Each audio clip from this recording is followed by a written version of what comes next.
And you're going to draw out some things, I'm going to draw out some things, but this is our guide sheet. And so each part of the story, there's 12 parts to the story of Joseph. Well-known story, and yet every time you read it, you go back and I don't know if I remember that from last time. And so we're going to read this story, and you'll notice I break it in parts. I'll read that part, and there might be a question or two that just pertains to that particular part. But as we go through the story, you will notice I have certain, like question number 1 underlined, question number 2, question number 3 underlined. The answer to those questions will appear throughout the entire story. We're going to return to those questions as we go through. And the reason I want to say that is, like, for instance, the first one, question 1, who or what were the causes of Joseph's misfortunes? Well, as we go through the story, there's going to be several people that will fit under that answer. And so when we come to that in the story, I expect somebody to raise their hand or say, hey, there's another person who's responsible for the misfortunes of Joseph. This is the kind of thing. Running out already? Don't have any more. But I will have some more for next time. That doesn't help you guys any. Yeah, anybody want to, draw close to each other? Did you all get any over here? Okay. I think Levon's going to get some more. I underestimated the number of people who'd be here. But we'll be able to get this first one just out loud. This is what would happen. If I were to do a series of classes or sermons on Joseph, I would go to a dry erase marker board and I'd write all these questions down. And as I go through the story, I'd write down the answers and say, okay, what do we learn from this? That's why under each part I put lessons ? So you're going to help me write these lessons. We're going to start Genesis chapter 30. So if you'll make your way to Genesis chapter 30, beginning verse 22. Get closer to you here. And we're going to start the story, but as you know, with every story, there's some things that happen before the actual story that you're reading. So before this, we already know kind of some things. We're gonna fill in those blanks here in just a moment. So part number 1 is his birth, Genesis chapter 30, verses 22 through 24. And the two questions you're looking for is, who is his mother and what's the meaning of his name? Genesis chapter 30, verse 22. Then God remembered Rachel, and God listened to her and opened her womb. Now, the reason that's important is back in chapter 29, verse 31, the Lord saw that Leah was hated, opened her womb so that she could have sons.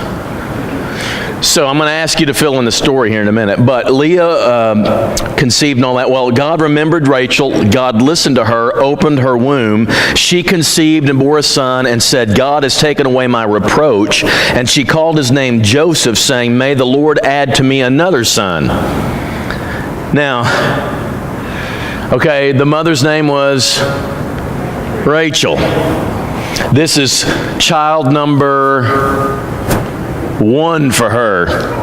But somebody explain to me the deal with Rachel and Leah. What do you know about Rachel and Leah? Which one did he really love? Rachel. She was the pretty one.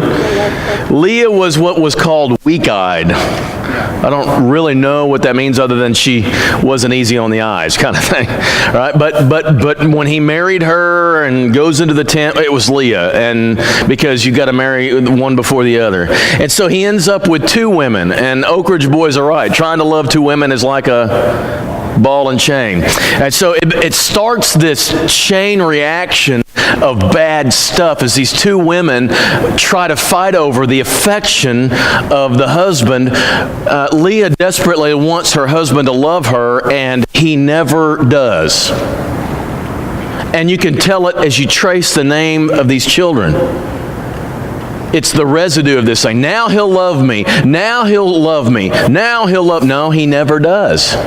Rachel, the one he really loves because she's the beautiful one, she's waiting to have children, and she never has children. Finally, she has one. But what does she name him? Joseph, which means what? Does your Bible say what his name means? May he add... She's saying his name means I want another one. That's weird to name your kid, I want another one. Why not? Am I not good enough? No, I want another one. Even as I name you, I'm looking forward to the next one, right? This battle is terrible. Now, here's the thing. If you were to say, question number 1, underlined, what or who were the causes of Joseph's misfortunes? 1 has to be, with your pen, under question number 1, family dysfunction. What do you know about the family into which Joseph is born? Total dysfunction. His father was Jacob. His name means deceiver. All he does is he goes around deceiving people.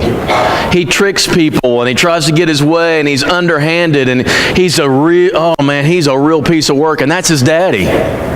And his daddy's married to 2 people, and they have 2 handmaids, have other kids, and so he's got sections of kids. I got this family with this woman, this family with this woman, and then these 2 families with these 2.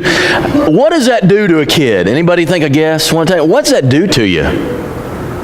You got all this, and you got, and the other thing, well, we're going to talk about that in a minute, about the favoritism thing, but we haven't gotten there yet. He inherits a family situation that is septic. His mom hates the other woman. They know who the children of who are. Oh, you're the number 3. You're from what's her name, and he treats them all different. Now, what we're going to try to do with this next one is, what events happened between his birth and the next event of his life? Joseph, you never read about him anymore until a few chapters away. But notice what happens between then. Just look at the titles of the next chapters. Okay, so he's born here in verse 22 through 24 of chapter 30. Then you've got Joseph prospers, but he flees from his father-in-law, chapter 31. So now he's running away from his father-in-law because he has to get away from this guy, can't stand him anymore, and he tricks him and he leaves.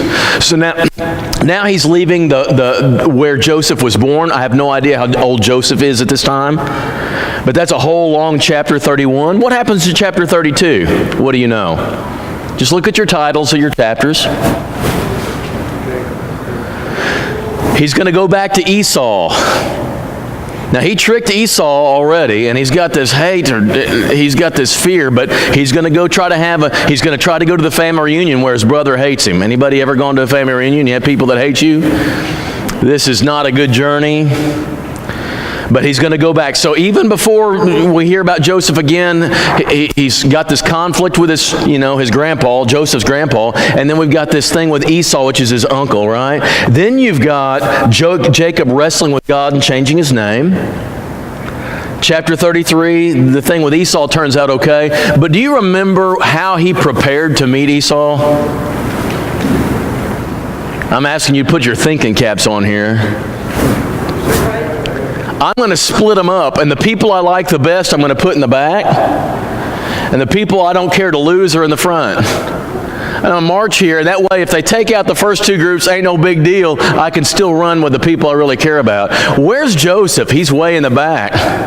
The rest of his brothers are up there in the front. Do you think they know at this point where they are in the pecking order of the family? They knew long before. That skit was perfectly done. Those boys, those people playing the brothers like Cameron, it was a little too real how much animosity they had toward Joseph. I'm thinking they had real brothers they hated. Is that true, Cameron? I don't know. I won't read that into this. Maybe they're just good actors.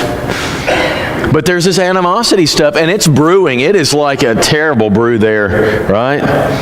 Okay, keep going. Then you've got this weird thing, chapter 34, where their sister is raped. And 2 of the brothers plan this way of going in and destroying all the people in this family. It's just a little strange story. Chapter 35. Jacob and God get reacquainted again. Then in chapter 35, his mother, Joseph's mother, dies. Rachel dies, and his grandpa Isaac dies. All that stuff happens by the time we hear from Joseph again, and that's when we pick up in part 2, his childhood. This dysfunction is already part of Joseph's life. Now, how long do you think in a child's life before they get some of the symptoms of the dysfunction of the family? What's your experience? Does all this stuff that's going on in the family, does that affect a 4 and 5 and 6-year-old kid? Yeah. It all goes into it. Now, I'm saying this for a couple of reasons. One is abused and neglected people grow up and become abusive and neglectful people, right? Joseph wasn't abused. He was the favored one, but he's part of this whole brew, right? This whole thing is just a mess. Now, I'm saying this for a couple of reasons. For those of you who are dads, and if you're in your younger part, here's the thing that's hard to remember. How you treat your kids is not just important for right now. It's important because it shapes how they're going to treat theirs. You're setting up a climate that's going to shape their family. And so you're going to start seeing yourself and your ways of handling your anger and how you treat your kids. That's going to be perpetuated in your kids with theirs. And it becomes very funny, doesn't it, whenever you start hearing your mother come out of your mouth, right? You've heard that thing? When you start saying, well, oh my goodness, that's what my mom said. Well, that's because that's what you heard. So if you're going to change a family dynamic, guess who it starts with? You. You want to change it to where, okay, you were abused as a kid. Don't be that way with your kids. Change it. Do a conscious, intentional change. Don't make it the same way. So, I don't know, what lessons might we have from this? This is the birth part up to chapter 37. Anything else you can think of? What might you learn from this? Just the whole birth thing in these first few years.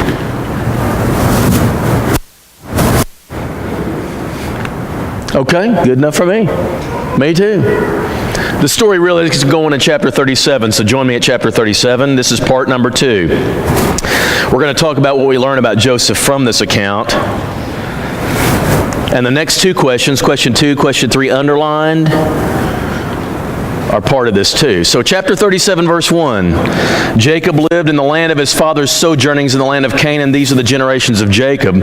Joseph being 17 years old. So I want you to write down under question number 2, chapter 37, verse 2, Joseph was 17. So in the time between Genesis 30 and Genesis 37, 17 years have passed. We're catching up with him as a teenager now. We don't know what happened in those years except that he was part of this family dynamic that was going on. So that's the first age indication. You're going to get another one later on that kind of tells us how long all this took place in Joseph's life. So he's 17 years old. He was pasturing the flock with his brothers. He was a boy with the sons of Bilhah and Zilpah, his father's wives. So there he is out there with his half-brothers. And he knows exactly whose mother these kids are. They know automatically by looking at them, oh, you're a Bilhah kid, you're a Leah kid, it's crazy. They would have been a perfect reality TV show. Keeping up with the Josephinians or Jacobinians or whatever. And Joseph brought a bad report of them to their father. He was apparently an overseer who reported on the other kids. He's the young favored one, and he gets the chance to tattle. He's a tattletale already. Now, Israel loved Joseph more than any of his other sons. There's another problem. Because he was the son of his old age. And he made him a robe of many colors, but when his brothers saw that their father loved him more than all his other brothers, they hated him, could not speak peacefully to him. What do we learn about Joseph just from these 4 verses? He's being treated like a prissy kid. He's a tattletale. He's an arrogant little jerk as a teenager. A 17-year-old full of himself because his dad taught him that he's the gift of God to the world. That's what you learn right there. Now, Joseph had a dream. When he told it to his brother, if you didn't get a worksheet and you want one, please raise your hand. He'll get that to you. Joseph had a dream. When he told it to his brothers, they hated him even more. And he said to them, hear the dream that I've dreamed. Behold, we were binding sheaves in the field, and behold, my sheaf arose and stood upright. And behold, your sheaves gathered around mine and bowed down to my sheaf. And his brothers said to him, are you going to reign over us? Are you indeed to rule over us? So they hated him even more for his dreams and his words. It's one thing to have a dream. It's another thing to tell it. Dream is good. Sometimes you need to keep your dream to yourself. But this little teenager, he's kind of immature, he's kind of full of himself, and he's got to go around telling everybody, I wonder what this dream means. And obviously he has an idea of what it means. And it just goes again. You just saw this in a skit, and now you're going to hear it straight from the Word, right? And he dreamed another dream, verse 9, and told it to his brothers and said, Behold, I have dreamed another dream. Behold, the sun, the moon, and the 11 stars are bowing down to me. And when they told it to his father and his brothers, his father rebuked him, probably the first time in his life, and said to him, What is this dream you've dreamed? Shall I and your mother and your brothers indeed come and bow ourselves to the ground before you? Are we going to worship you? And his brothers were jealous, but his father kept the saying in his mind. What clues, this is question number 3 underlined under part 2. What clues that God is with him does God provide Joseph? Number 1 is the dream. The dream is a clue that's going to guide Joseph the rest of his life. And it's going to perplex Jacob. What did that dream mean now that he's dead? And so he's bumfuzzled. But Joseph, as he goes through the stuff that you know is coming up, the one thing that keeps him going is this dream has to mean something.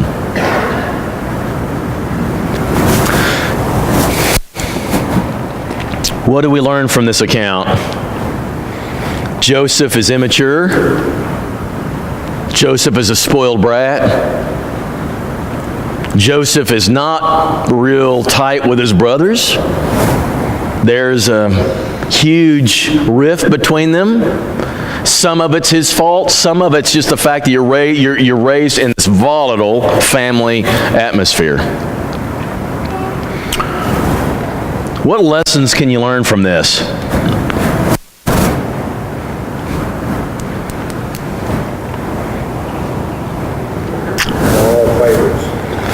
If you're a parent, don't have favorites.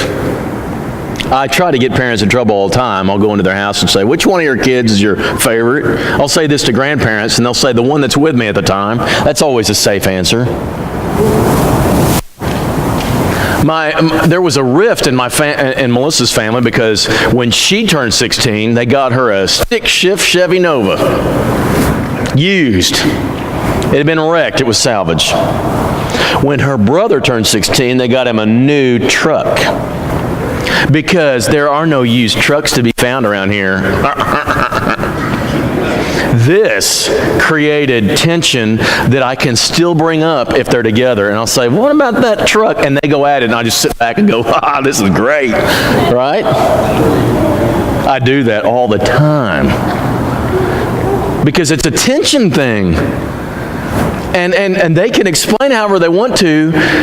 There's no teenager that would look at that and say that's fair in any way. So when our kids did that, they got a nice used one that cost exactly the same. I don't want them to be able to say that ever in their lives, to be able to say that. But now that doesn't mean you treat them the same.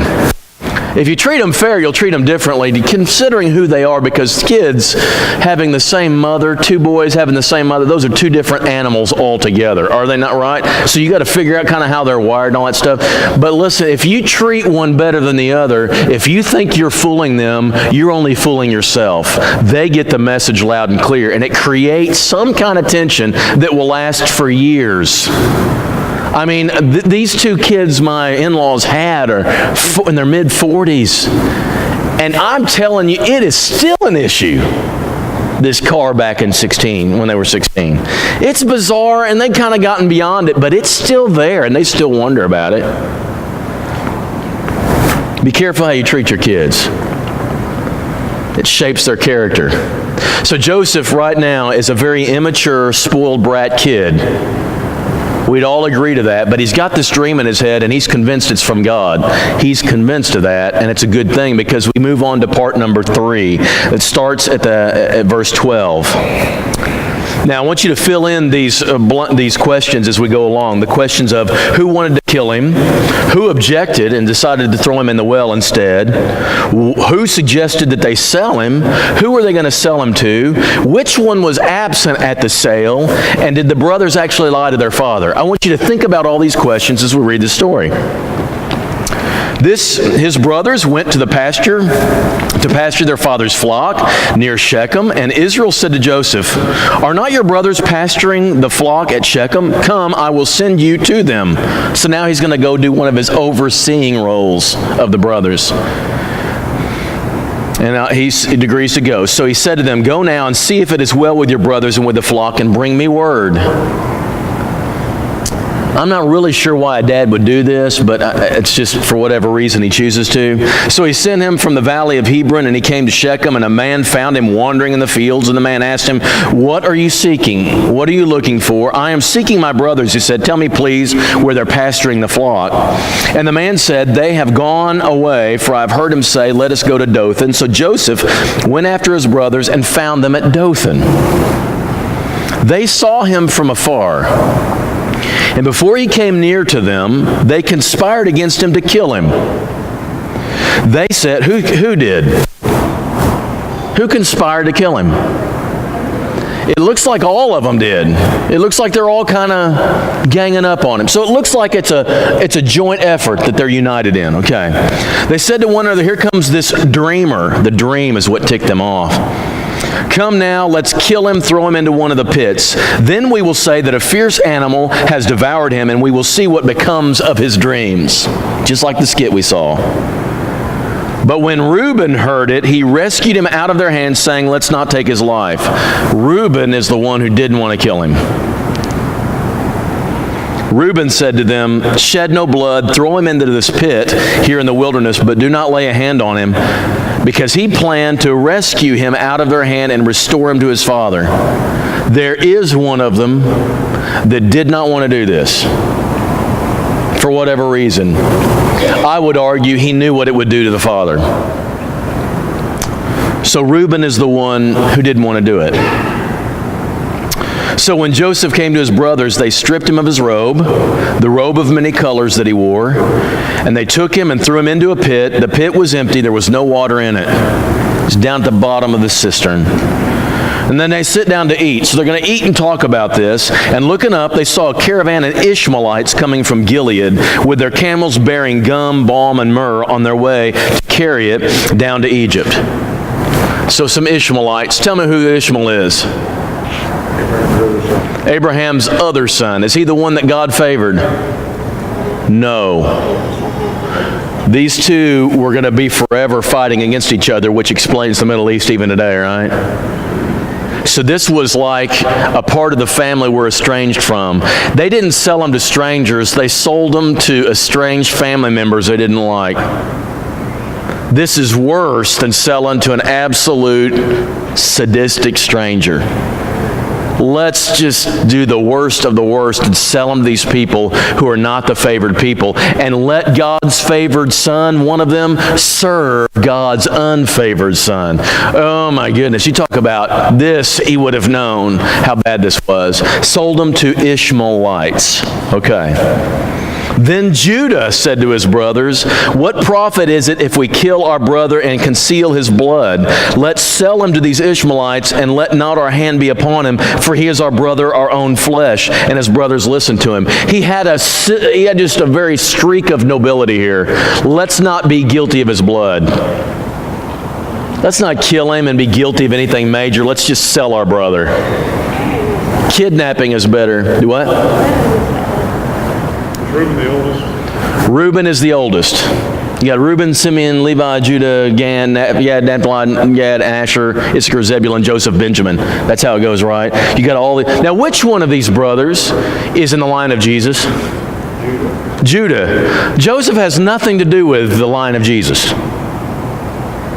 It's kind of, after all the focus is on the line of Jesus people in Genesis, we kind of... The focus on Joseph is a little weird. So you got Judah here who's saying, let's just sell him. So he's the one who suggested. So Reuben doesn't want to kill him. Judah just wants to sell him, and they sell him to some Ishmaelites. But there seems to be one brother. I don't think Benjamin's here at all. I think he's back at home. He's the youngest. And so you know that there's 10 here, right, besides Joseph. And so they say this, his brothers listened to him, and then the Midianite traders passed by, and they drew Joseph up and lifted him up out of the pit and sold him to the Ishmaelites for 20 shekels of silver. And they took Joseph to Egypt. Gone. He's in a slave trade caravan to Egypt. When Reuben returned to the pit and saw that Joseph was not in the pit, obviously Reuben wasn't part of this. He was missing. I don't know where he was, but he had nothing to do with it. It seems to me the one guy in this whole deal who's innocent is Reuben, right? The oldest, who is supposed to take care of the family. If anything happens to the father, the oldest son does this. So I think he's kind of taking some family responsibility here. That's kind of interesting. The boy is gone, and where shall I go? Because he's the one personally responsible of all of them. And they took Joseph's robe, slaughtered a goat, and dipped the robe in blood. Now here's the question. Did they ever tell Reuben what they did with him? Does Reuben know anything? Surely they tell him. Scripture doesn't say. Reuben might be ignorant of the whole thing. Unless they tell him so. So they took Joseph's robe, slaughtered a goat, dipped the robe in the blood, and they sent the robe of many colors, brought it to their father, and said, "We found this. Identify, is this your son's robe or not?" He identified it and said, "It is my son's robe. A fierce animal has devoured him. Joseph is without doubt torn to pieces." Did they lie to their father?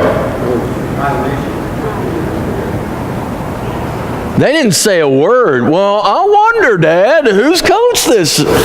And the father deduced, this is called deduction, he deduced from it that Joseph was dead. But did they ever say Joseph died? Did they ever say we sold him? They didn't say anything. This is perfect for kids, you know? That little grading of lying and stuff. This is deceit, but is it lying? And the answer has to be, I guess, not. Except by omission, Jerry wants to say he's right. Jacob tore his garments, put sackcloth on his loins, mourned for his son many days. All his sons, all his daughters rose up to comfort him, but he refused to be comforted. "No, I'm going to go to the grave mourning my son." Thus the father wept for him. Meanwhile, the Midianites had sold him in Egypt to Potiphar, an officer of Pharaoh, captain of the guard. The selling of the son. What do you learn from this story? This part of the story. Part number 3. I mean, y'all had sibling rivalry, right? You had brothers that sometimes you didn't like, sisters you didn't like. But gee whiz, would you ever really sell them out of the family? Don't answer that if the answer is yes. Just say no or pretend. Surely not. What kind of hatred is it that would let them do this and then keep it back all those years? How much hate must you have stored up to make you do that? A lot. Has to be a lot. All right. Do what? Enough to get rid of them and no turning back. I want you to jump ahead to question number 7. This is robbing our main verse, favorite verse of mine, Genesis 50, verse 20.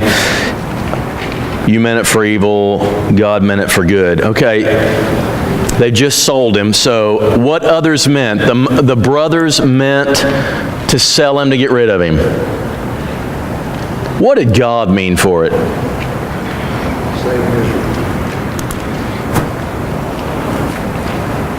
Each one of these is like a major, unplanned, unwelcome detour into his life that seems senseless at the time.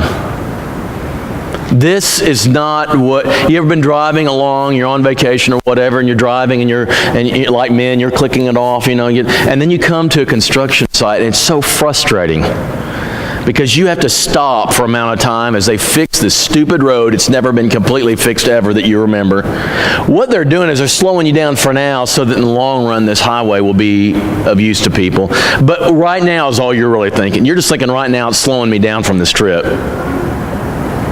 And this is a major slowdown for Joseph's life. And he may think even that this jeopardizes somehow the dream, but it doesn't. Part number 4.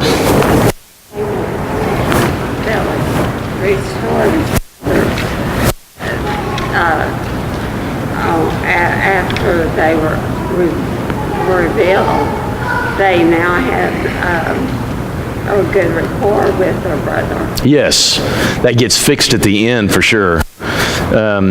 I wanted to hesitate as we go through this because you guys know the end of the story. I know at least you've heard the story of our life. There's great value in going in real time, but you already know the end. So we're kind of looking through the end of this, but it's a very real issue. So now we come to Genesis 39, because in chapter 38 there's this weird interruption.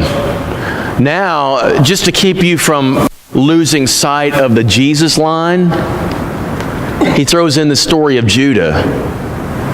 Now, I want to pause right here and just say, what do you know about his extended family? These brothers are rotten. 2 of them, after they rape their sister, this guy says, this from another nation rapes the sister.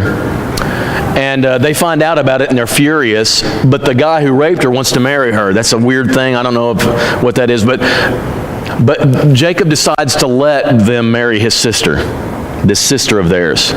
2 of the brothers are so angry that they plan and they say, well, I'll tell you what, we'll let you marry them if everybody in your clan will be circumcised. It's brilliant, really. I think this is a brilliant strategy. And so they all agree, okay, if you'll let our young man here of our nation marry your daughter, we will all be circumcised. So they circumcise, and after a couple of days when they can't move, these brothers go in with swords and kill them all with very little opposition. Stroke of brilliance. They ought to do this in a movie somewhere. Not quite like that, but it's sort of like that, right? But it brings a black eye to Israel. That's 2 of the brothers. Judah here in chapter 38, who is the line of Jesus, is terrible. He does awful. What time is it? Anybody? 4 minutes after? Okay, we got 5 minutes. All right, so Judah here has married his son to this woman, Tamar. And you know how it's supposed to work. You're supposed to have children through well, the son died. Tamar's left, has another son, marries another one. He dies, and so he's got another young one, and so she's going to sit around and wait for the young one to grow up to marry him and have children for the older son. That's kind of weird, but that's how they did it. Well, Judah decides he's going to ignore Tamar and let her become old and decrepit and not have any children. So Tamar comes up with a plan. She dresses herself up as a prostitute, and she sits on the highway. And here comes Judah, and he sees this prostitute, and he strikes up this deal with her, and so he pays her in a staff and some clothing or whatever, and then he comes back and finds out that his daughter-in-law is now pregnant. And he's going to take out righteous indignation and show forth her sin by how bad she's been. And she says, well, yes, I am pregnant, but I'm pregnant by the guy who owns this staff and this shirt. That would be you, old man. This is the guy in the line of Jesus. If you thought your family had some black sheep, that Jesus has some. This guy is the one who's going to be Jesus' line. And the only way the line continues is through his daughter-in-law, who he gets pregnant. Man, if you think your family's whacked out, you just read Jesus's. Just listen to the names in there. We're going to begin with part number 4 next time, so be here next time. Bring your sheets, and I'll have some extra ones. Thank ye. By the way, anybody who did not get to take the Lord's Supper this morning, if you are in need of it, if you could go into the lobby, and they will send you to a room over here to have that.